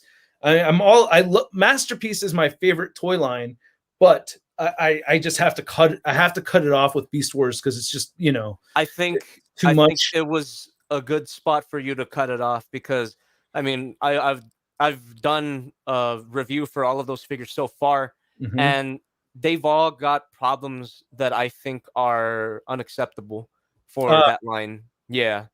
I mean, I love them. I love how they look, especially on my shelf as I'm looking at them right now. They all look amazing together. It's like aesthetically, no doubt about it. They're like the best Beast Wars figures. But like quality wise, going back to what we were talking about Hasbro's plastics, for some reason, Takara doesn't have that.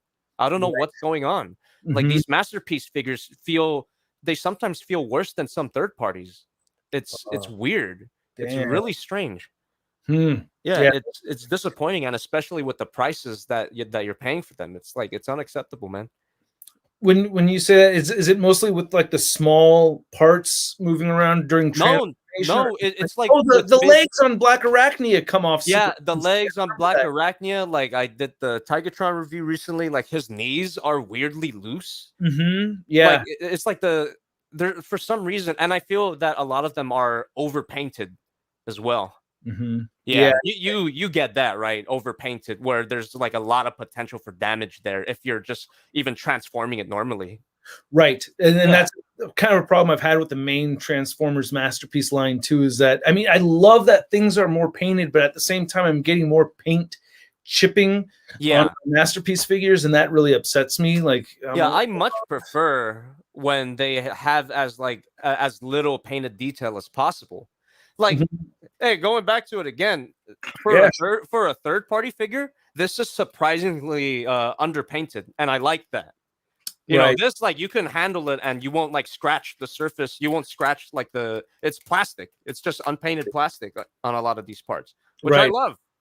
Yeah. Yeah. No, it's more durable that way. It's going to Yeah. last longer, and you don't have the personal stress Exactly. Yeah. of having to worry about that. So yeah. So for an official product by Takara, and especially with the Masterpiece line, that's ridiculous, man. Yeah.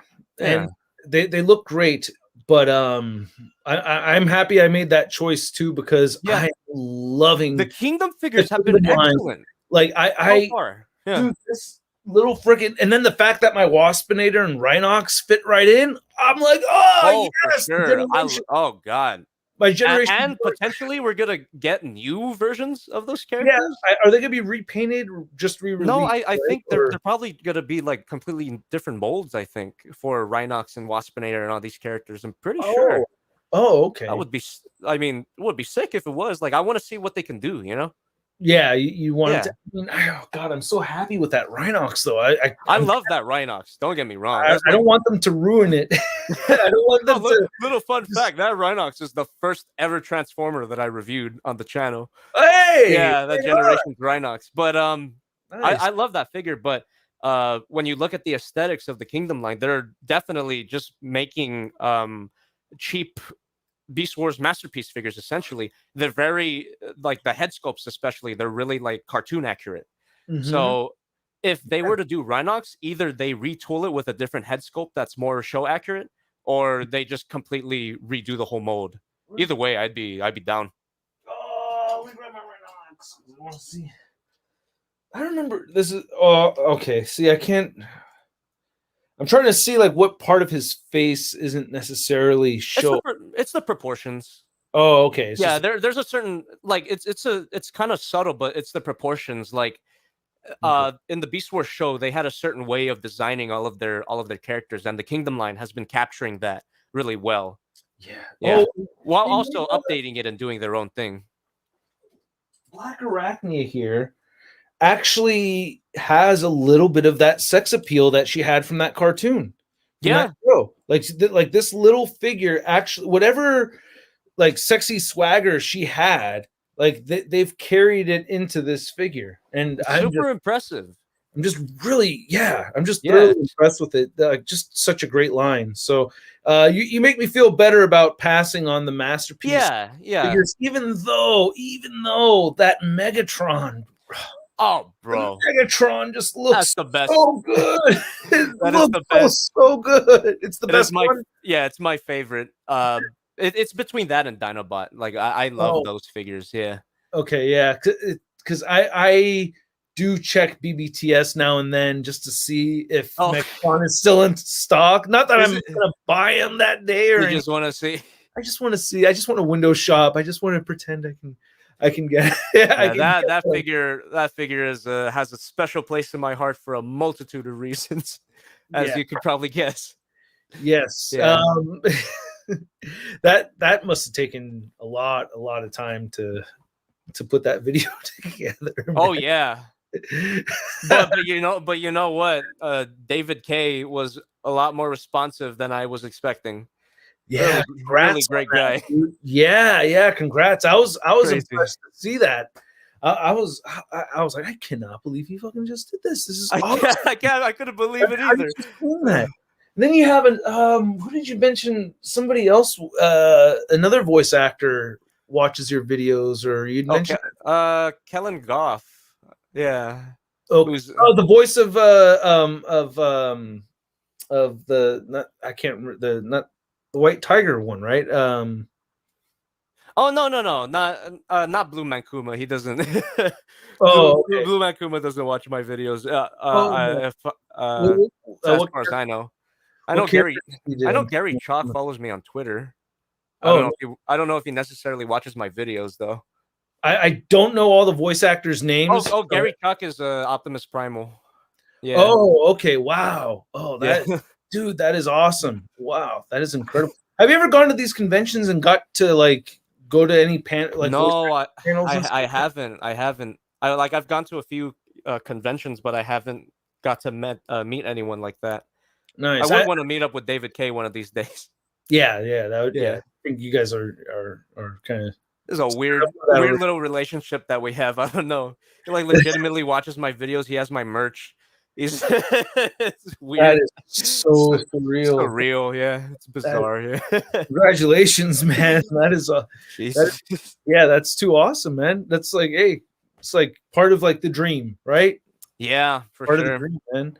Koji King 54, thank you so much for the $5. Anything you have done in reviews you felt drew inspiration from the other? Have any constructive criticism on or things you aspire to about the other?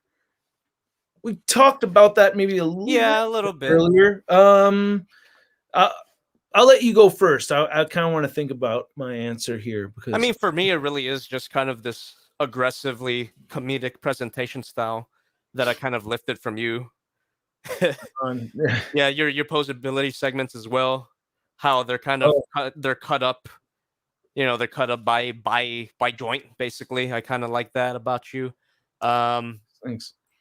Oh, I mean, God, there's a lot. There's a lot. What's a constructive criticism that you can give on my channel? That's an interesting one. Constructive criticism. I'm trying to think about that for you. Like, what do I say to you about like what kind of? Because I don't know. So usually you don't do that with other YouTubers. You know what I mean? Like usually I don't know.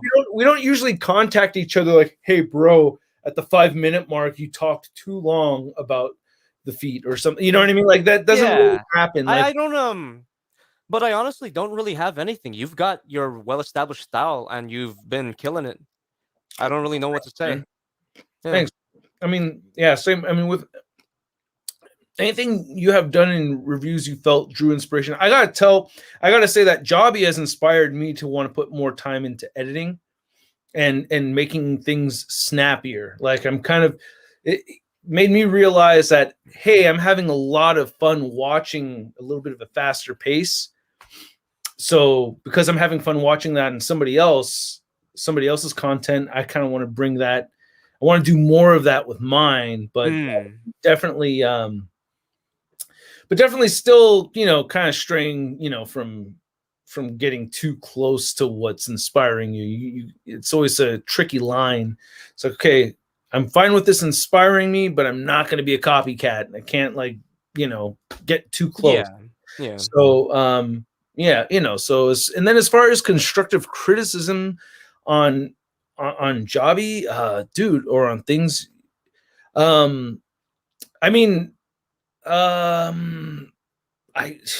constructive criticism. It's like I think I can't say anything because Jobby's been able to do something that I really haven't seen anybody else pull off, which is like really like harness a very large and very dedicated viewer base. Like you seem to just draw in that crowd no matter what you post. So I would feel out of pocket giving you any kind of constructive criticism because I haven't really successfully have done that myself. If I talk about Transformers on my channel, boo, like people are like, I'm more into Marvel shit, man. Go back to Spider-Man. It's funny because I have the opposite problem. Yeah, when you talk about because you had your Iron Man. I know you did a live stream with your Iron Man. I mean the Iron Man one did pretty well, but relative to my other videos. Right. You see that.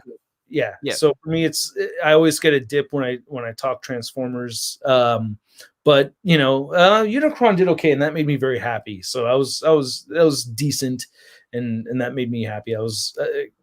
It went a little bit. I got more views on that than I was expecting, so I'm pretty happy with that. But as far as constructive criticism goes, it's like I really don't feel like I can say anything. Just keep doing your thing. It's kind of like you too. Yeah, it's like thank you. Yeah, and same deal. It's like there's obvious passion for both of us that we both have in doing this stuff. So if YouTube fell off, if the monetization partnership program just died tomorrow, we'll both be posting videos. Yeah, frequency will be different for me for sure because for sure to, go full time teaching music or working the floor at Guitar Center or something, yeah.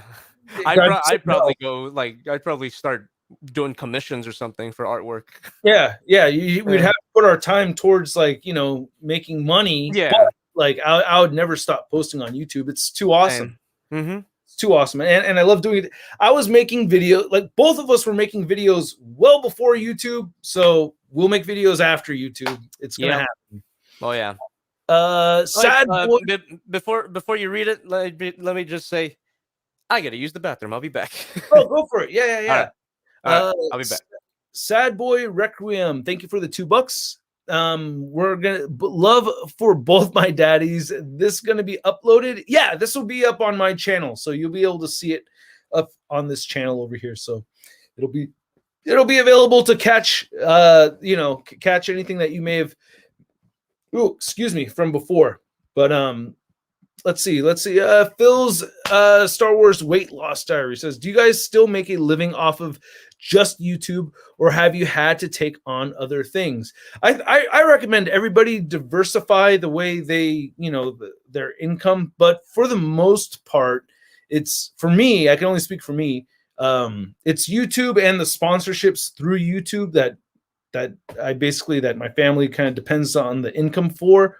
However, teaching music, playing side gigs, I mean, we're talking pre-COVID, that has always been a thing to supplement income for me. Is I've worked part-time teaching music and random gigs here and there. I'll get a call for playing drums for shows and stuff, pre-COVID and everything. Of course, I actually had gotten calls during COVID, and that wasn't fun, turning those good gigs down, especially because they had money. But for me, I've always felt that it's important to kind of diversify my income, so that if shit really, really hits the fan, I'll be able to kind of dive a little bit more into one or the other. If shit got scary. But yeah, I can only imagine how good. I like reading all this. What's your policy on opening figures from long dead franchises? Wow. Wait, you need a policy for that? Yeah, you need a policy for opening figure, or just from long dead figure lines. I tend to not want to open them. I tend to not try it. You are the second person I've been in a call with that had pissed impressively fast. I was on a Zoom call yesterday. I was like, wow, that guy pissed hella quick. Oh, yeah. I was on a Zoom call with somebody yesterday, and I was like, oh wow. And then I gotta learn how to pee. Hey, action figure expert, talk about a hardcore Transformers fan. Yeah, action figure expert. I mean, the guy's collection is continuously hidden. He's from way back in year one days, and I used to do live streams like crazy. My first 2 years on YouTube, and action figure expert was one of the regulars. Oh wow, and, it's always awesome. And throughout the whole time, he's another one of those guys where it's he's super passionate about action figure collecting well before YouTube, and this guy is going to just continue on, no matter what happens, Oh yeah. So he said, hello, what's up, what's going on, Sharky2 today? Or I don't get what the Sharch you doing today. Yeah, bro, I'm doing great. Jobby is still recovering though, so I am. Yeah, it seems like he's I'm doing better than I expected, honestly, because I drank a lot last night. Jesus Christ! What were you drinking exactly, if you don't mind me asking? Was it a wine? Well, a Merlot?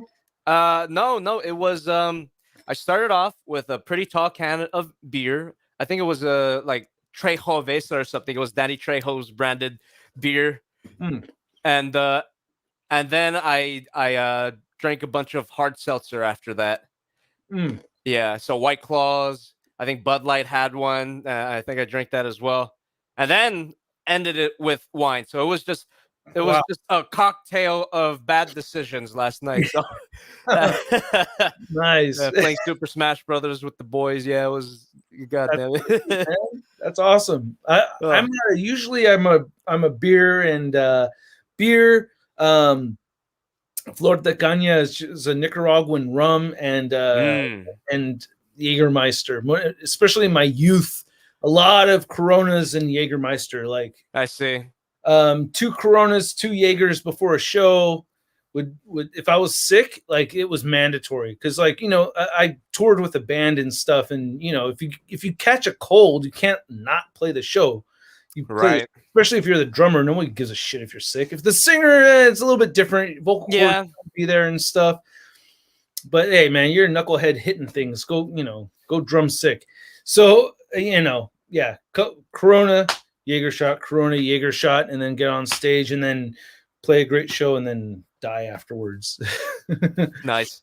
But for me, it's always been beer too, actually. Nice. You know, I have this image of a wine drinker because that's usually what I have on hand. I Yeah, have a bottle of wine on hand, but I love beer. What's your number one beer? If it was one that you just mentioned, or no, my number one beer is actually it's have you heard of Bottle Logic? It's a brewery. No. It's a brewery in Anaheim. They make great beers. My favorite one of them is it's a beer called Stealth Mode. And Stealth Mode is a blueberry sour.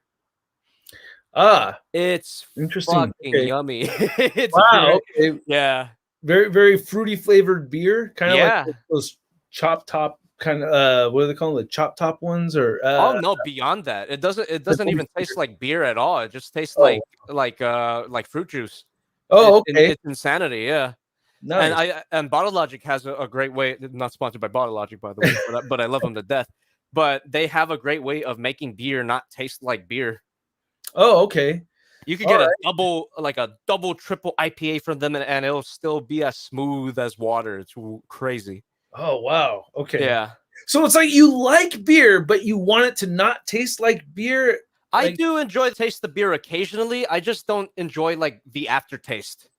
Oh, which I currently have on my mouth right now. Yeah. It definitely has its own kind of grimy aftertaste. Definitely. I used to be a cigarette smoker, not anymore. I've stopped for a long time, but but that grimy beer aftertaste with that grimy cigarette aftertaste kind of has a nice it makes a good combo. Sure, I don't know why, but yeah, beer and cigarettes, man. God, this 2021 world, that's like a thing of the past, hardcore. Like, like who do you know drinks beer and smokes cigarettes anymore? I know a bunch, but the rest I actually know like one. Okay, you know one. Yeah. There you go. You got to come out to some punk rock shows when you get up here, and next time you come visit the Bay Area. Oh yeah, well, whenever that's gonna be. Yeah, who knows? Yeah. Right. But Koji King 54, thanks again, man. He says, sorry for my questions if they got a bit personal. I mean, well, all good, man. Yeah. It's all good. You mean well. I'm about to buy a DTOF. Did you hear the maker hates people putting figs into them? What? Really? Why would you? Wait, what's the DTOF? The DTOF is here. I'll show you. A DTOF is a glass case that looks just like this. This is my DTOF case. Oh snap! What the hell? That's like the perfect place to put your figures. Well, apparently the creator of the DTOF hates it. That's funny. Apparently, that's a total dick move to put your figures in a DTOF case. Whatever, dude. Oh damn! Is that the Falcon right there? Oh yeah. That's that's I think the 2-pack version that was re-released. So nice. Yeah. I don't have any of the leaked stuff. I'm going to do a video tomorrow morning on the leaked Shang-Chi figures, by the way. Oh, what? So, yeah. That's they leaked Shang-Chi figures? I didn't know this. Yeah. Marvel Legends Shang-Chi movie figures have been leaked, and this is like the first look at the movie design, huh? Yeah, I feel like I may have seen some images, but I think it's probably the very first look at it. For some reason, I get screwed up in my head sometimes because I see things and then I forget, but I'm pretty sure that is like the first time, because I remember being surprised that he had like the full cover Mhm. garment on. And yeah, so that was interesting to see. I had a lot of details I know I had not seen before. So that was, but I didn't hear about the DTOF guy getting frustrated with that. That's kind of funny. That's interesting. Neelock says DTOFs aren't the best for masterpiece figures. Keep that in mind. If you like Transformers, check out Deformed for tips on displaying MPs and DTOFs. You know what? You know which cases I would really like to pick up is the ones that I saw on Justin's collection. I don't know if you're familiar with him. He does a lot of Hot Toys reviews, and those that might be a great case for masterpiece as well. Hot Toys are all about 12-inch, and Prime is like 10 inches tall.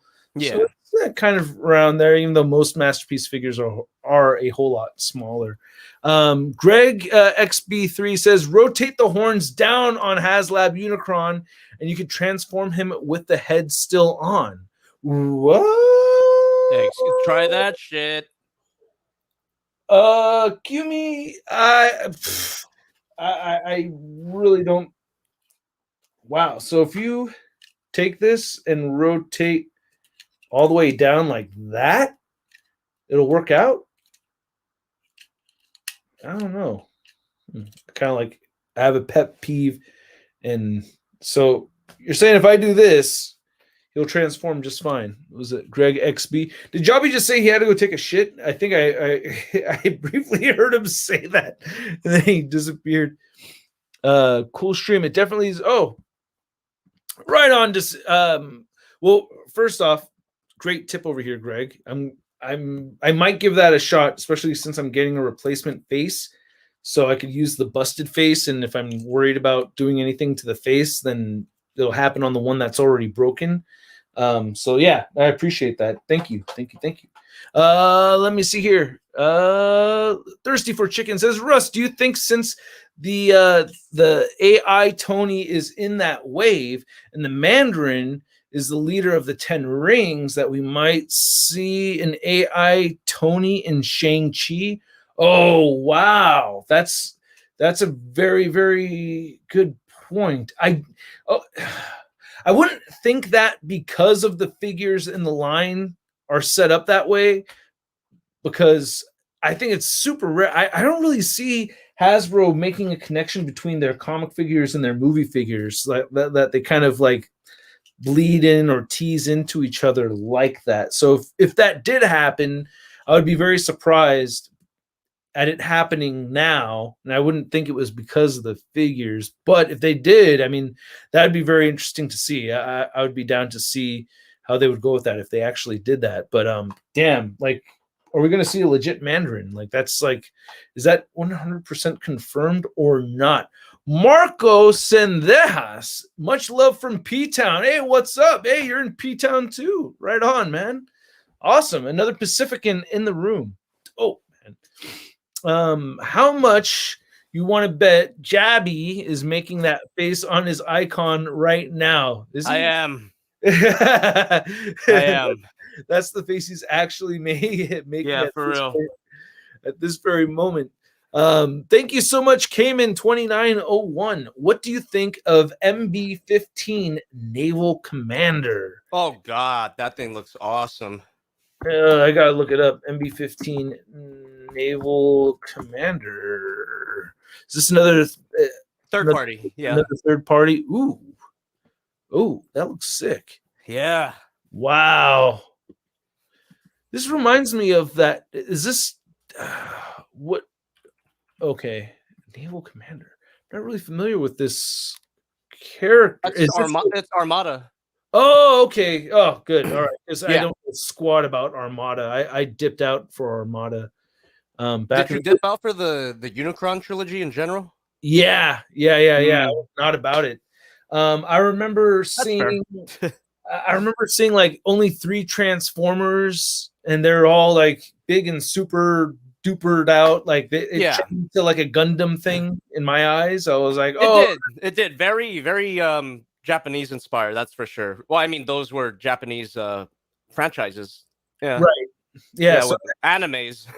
yeah, Japanese animes, and I would give him another shot right now. I'm all about trying to give things another chance. Let me tell you though, Cyber. I don't think I've actually watched Armada or Energon, but I got the toys from them. But Cybertron fucking sucks. I hate it. It's a silly ass show. It fucking sucks. It's really, oh god, it's just boring. It's boring. It's repetitive. It's tedious. It's tedious. That's how I could describe it. I mean, Gary Chalk and David Kay, they're good. Oh, they're in there. Okay, great. But yeah, that's really strange. Gary Chalk and David Kay, they went on to do the voices of Megatron and Optimus for the Unicron trilogy. So for a whole generation of kids, those were Optimus and Megatron. Those were my Optimus and Megatron growing up. Right. Yeah. Wow. But, so I'm curious because my timeline with like I said, I've been Transformers have always been a part of my life, but I've dipped in and then dipped out here and there. And I remember a time dipping out was Beast Machines. Beast Machines was like, I actually never watched it either. A huge letdown for me. I watched the first episode or two. I think I couldn't, to be honest, I may not have been able to get through that first episode because I was so upset that they changed the characters, the aesthetic as well. Not just the aesthetic, but the personalities. Oh, really? Vitor was a dick all of a sudden. Oh. And Rat Trap became really passive. Now I'm like, what? Okay. And what's this Rat Trap? He's supposed to be a smartass. Right. You know, right. And Cheetor's like the kind, gentle. He's the heart. Yeah, Cheetor's the heart. Yeah, but like it got like their characters were way off. I see. And that was weird. what really bothered me. Giving them different modes and stuff didn't bother me so much, even though I didn't care for those. But so that's what bothered me. Did you get into Beast Machines? Was that your shit for a while?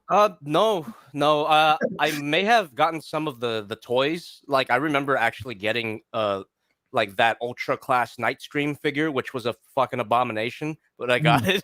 Or my mummy bought it for me rather. yeah. Because I was little when that came out. But no, I never really watched it. Okay, but that's unfortunate. I heard stuff about that as well. Like the characters just got derailed. Oh, and the Beast Wars show was supposed to keep going, but they had to ramp up the last few episodes really quick. So as that was coming out, like I remember feeling like it was supposed to have a whole bunch of episodes more. It was, and they had to like condense them. The masterful writers that they were that put that show together, they did a great job. They did a great job, of condensing what could have been a 4-hour film or series of episodes into something that was more like 2 hours. They did a great job. What would it be? Hashtag release the Detilio cut. Yeah. Let's go. No. Did you like the Snyder cut? You probably I did. Better than way better. It's amazing how much better it is. I can't believe it. I can't believe what was done to that movie. It's how different. Did you like it? No, I hated it. You hated the Snyder cut? I didn't hate it. It's just that. Well, you go ahead. Going back to the jazz thing, Charlie Parker once said that if you take more than 3 courses, you're just practicing. I feel like this was an unrefined version of the movie that we didn't necessarily deserve, but deserved something not a lot more refined, like as far as like we from somebody else. I just wish that there was a lot more self-editing on Snyder's side, where it could have been a 3-hour. There's no doubt that the movie is super indulgent. Yeah, it's a very self-indulgent endeavor. Self-indulgent, and 3 hours, a 3-hour Snyder cut, I think would have blown away the Whedon cut for me. Yeah, there's got to be a 3-hour cut in there somewhere. And hey, I'm with you. I didn't love the movie. I don't think it's amazing or the best movie ever, like a lot of DC fans are saying. But I'm just surprised that I tolerated it for 4 hours. Like, it kept my attention for 4 hours, and I feel that that's an accomplishment. I'm happy that it did that for so many people. I'm happy to see people get excited. Hey, Superman review tomorrow, by the way, you guys. Hot Toys. Hey, plugging the own channel that you're nice, already watching. But Hot Toys Superman tomorrow. But I just I like that we were able to get a lot more from all of those other characters. That was definitely needed. It just it's just that the movie did not hold my attention the whole time, and that bothered me because I had to watch it in breaks. Now I'm also a very tired person in general. Like so that's working against me. Like I'm starting to see, especially last night was attempt number 3 or 4 for my wife and I to watch Godzilla versus Kong. It's hard to watch a movie when you're a parent. Like it doesn't feel like it should be hard. Well, you sit on your ass and you hit the play button, but bro, not doing anything. Just imagine, get the movie set up, get everything going, right? Wife's doing what she has to do. I'm done doing what I got to do. All right, let's all go watch the movie. Get it, hit the play button. 2 seconds in, Daddy, I got a potty. Aww, and there you go, potty. Movie time over. Yeah, okay, let's go potty. All right, kid goes potty. Let's go back, sit down. Everybody sit down. Yeah. The little one starts crying over wants a piece of bread. Yeah. Like, okay, we'll go to that. Like it's the Snyder Cut is definitely not. It does not lend itself well to that kind of watching environment. Yeah, I mean, we knew that we couldn't watch it with the kids, so it's like after our daughters are totally asleep, then we put it on, and it's already like by that time it's like 10 p.m. Yeah, and now we're getting started. So, bro, we're not watching all 4 hours. You're not gonna watch it. At 10 p.m. Plus, we're already hella tired, waking up earlier than our bodies want us to. So, but let me answer this question from Spidey20. I don't blame anybody for liking the Snyder Cut more. I feel like overall I'm just a little bit stuck up dork about it because I like my Superman with blue and red. And fair enough. Yeah. And I like my Superman happy. Yeah, that's also one of my major complaints about Zack Snyder, like aesthetically. I'm tired of the Jesus imagery. Yeah, it's like, bro, we get it. Superman's Jesus, blah, blah, blah. But it's like it's not what I think when I think Superman. Superman is a normal, down-to-earth American Kansas guy who just happens to have godlike powers. Like that's the appeal. Yeah, Snyder leans too much into the godhood part of that. Right. Yeah, and there's something about wholesome Midwestern people just generalizing. My grandfather's from Oklahoma, so that's my reference. And it's like, just generally speaking, his problems weren't anybody else's business. And it was the last thing that he wanted anybody to kind of see. Like it was kind of like, no, keep that to yourself, keep the smile going, and let's move on. Let's just keep things positive and not really push your own issues on anybody else or anything like that. Very humble kind of attitude, which is a very very different characteristic than like what we see from Batman. Batman, it's like you could see the emotions through the cowl. Well, yeah, the guy is hurting 100%. Yeah, like everything. He's an exposed emotion. He's vulnerable. Yeah, he's vulnerable. He that guy's messed up. Oh yeah. But Clark Kent is wholesome as hell, and if he's feeling any kind of way about it, he's not going to let you see it. He's going to put on that smile for you. Right. You're not going to see. He won't let you in that deep right away, and that's kind of Superman and Spider-Man. They essentially have they have a lot of similarities to each other with their hero personas. Right. Yeah, and Spidey too. Like with his jokes, he's not exposing his. I mean, as a reader, you see all his issues, all his problems and stuff like that. In other scenes, but as Spider-Man, he's letting off all of his nervous energy and fears and worries through jokes, through little quips and stuff like that. He's not letting you lightheartedness. Yeah. Yeah, he's keeping it light because Mm-hmm. he's just trying to do his best getting through all this shit. But Right. To answer Spidey21, thank you. By the way, love your stream. Can you show us you Spidey collect? I have a Hot Toys Spider-Man thing over there. I don't know if Jobby collects. Damn, that looks sick. Thanks. Yeah, and then I have my movie verse collection, which is in display at the moment. But I have a couple of, because he has the thumbnail. I will show off. I mean, they're not displayed properly, but I have a couple of Miles Morales into the Spider. Sick. Here. Yeah, this one's cool, but the Peter B. Parker. Is that which one is that? Is that the? This is Mafex. Mafex. It's good. Yeah. This one's all right. I like this one. It's expensive. It's all right. I was looking into that. I kind of wanted to get it, but I kind of had a bad experience with one Mafex figure that turned me off.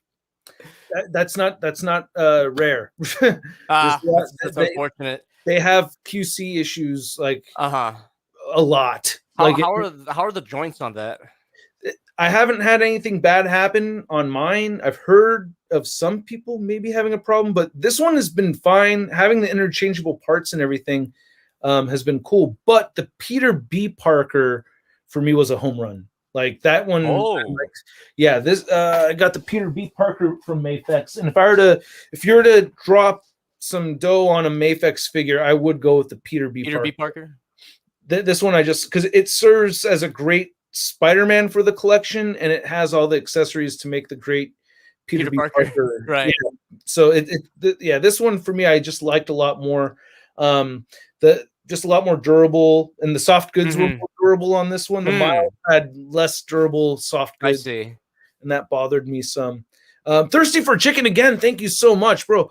That company announced. Oh wow, these chats are they're from further back. Armada Megatron. The literal next day after I googled if there's that company announced an Armada Megatron the literal next day after I googled if there's a Masterpiece Armada Megatron. Wow. Oh, my second favorite Megs. Now, is the Armada Megatron, is that the one with the with the green and purple, and he's got he looks like a big beetle, yeah.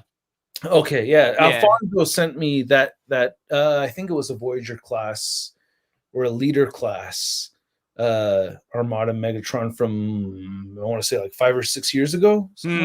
Is that about right? Does that sound right? I would like to give Armada. You said you didn't watch Armada, right? No, I didn't. Yeah, it's just the visuals for me. I mean, while the animation could be amazing, it's still kind of. It could also be piss poor. Oh, really? Yeah, really bad. That's good. Yeah. From what I've seen, like I said, I haven't seen it, but right. Well, let me ask you this: what kind of are you into any anime, and what kind of? I mean, Evangelion. I know Evangelion. Yeah, I've got a whole shelf right here.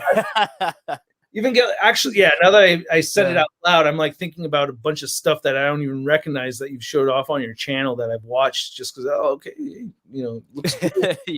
But what would you say are a couple of your favorite animes? I mean, Evangelion's one of them. Yeah, Madoka Magica, that's one. Okay, I've heard of that one. Yeah, that one's crazy.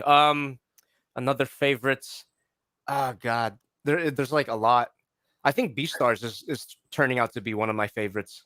Beastars. Yeah, Beastars. Okay. The furry anime. Oh, all right. Yeah.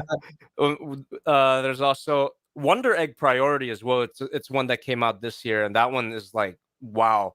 That one has the potential to be like a classic. Oh wow! Yeah, it's really great. Psychological, dark, deep, and yeah. I don't know. My taste in anime tends to be that way. I guess I actually never grew up with Dragon Ball, so I don't have like that library of like shonen in me, if that makes sense. Gotcha. Yeah, like Naruto. I watched Naruto like all the way through the first part, but I kind of dipped out after that. Hero Academia. That's a good one right now. I like that one. That one I need to see. That's like one's sick. I think you would like it. Yeah, a lot of people. My brother has been telling me for a while now to watch it. A lot of people, a lot of people have told me to to check it out. So I definitely want to. That's definitely one I think I have to see. But yeah, I gotta get.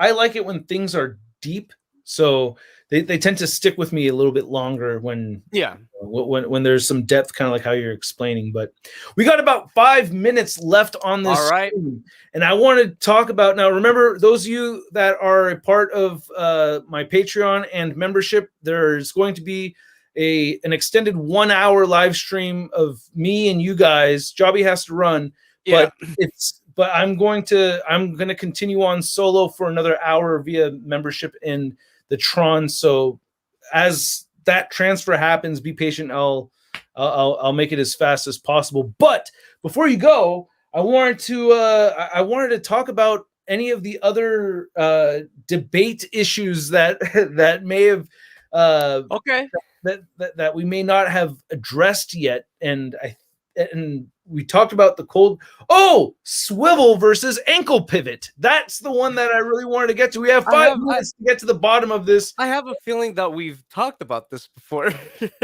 Yeah, I think maybe over ShartCon 2020. I think we did. Yeah, I think we did. But we can revisit it again, though. Let's see. Okay, I still say the same thing as I did back in the day. It's like it swivels. Swivels is just a meme, bro. I think pivots are all the way, all the way for pivots, dude. If a figure doesn't a figure has swivels, whoop-de-doo. Everything is supposed to have swivels. That's a given. But pivot, that's like the extra layer. That's the cherry on top. If it's got a pivot, that's it takes it from average to like good. Yeah. It really does take it to another level. However, there are some figures where I've seen where a swivel is like, I think it was a Marvel Legend figure that it really needed a swivel at the waist. Like it really like I said, yeah, it's like swivel should be a given. Like every figure should have, those base articulation. Yeah. The waist, the head. Like so but biceps, thighs, yeah, that stuff should just be there. But I remember being so frustrated. I said something like, "Does it really cost that much? Is it really that expensive to add a swivel?" I have no idea. Like, and because you don't know. You think like I'm at the very, very early stages of working on my own action figure line, and I'm learning some things, and it's just crazy how like repaints aren't cheap. They're cheaper, but they're not cheap. I'm like, come on. And it's more like that feeling. It's more like that feeling you get when if you order something from a fast food place and you just want no drink, but you want the meal, and it ends up being that much cheaper. You're like, but I got no drink. They're like, yeah, but it's not even that much cheaper. You're still paying almost the same price. Right. I'm like, man, I thought it'd be way cheaper. Hey man, but that's awesome. That's awesome that you're making your own action figure line. Yeah, man. I'm at the very early stages of it, and it's been an incredible learning experience so far. It's been nuts, but unfortunately I can't really say a whole lot about it yet because I have to wait until I have a lot more things under wraps. But I could say for sure there's a lot more complexities in an ankle pivot than a swivel. Like, gotcha. It really does.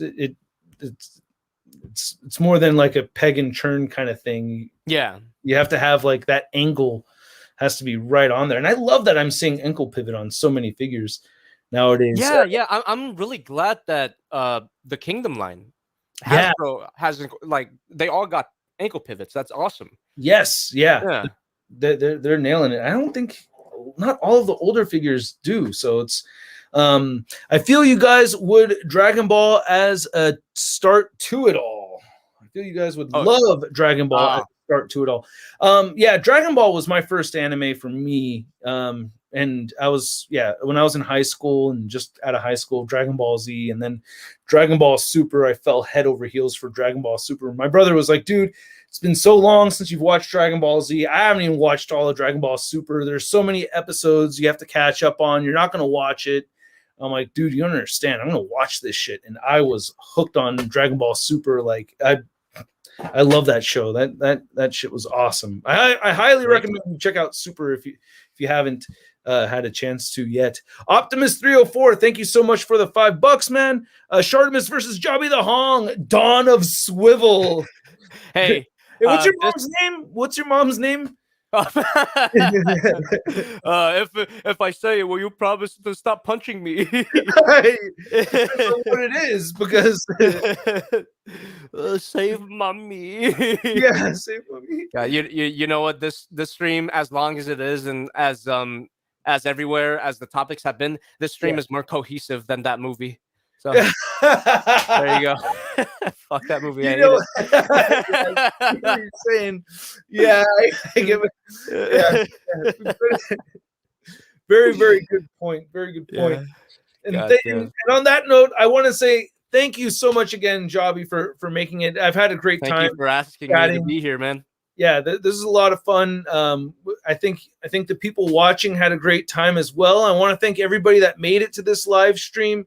Thank you to everybody contributing on the super chat. That goes a long way. Really appreciate that. I'm gonna figure out how to get a different. I'm gonna talk to Jobby about some tips afterwards on that front. Anyway. Well, you gotta text me because I am about to pass out.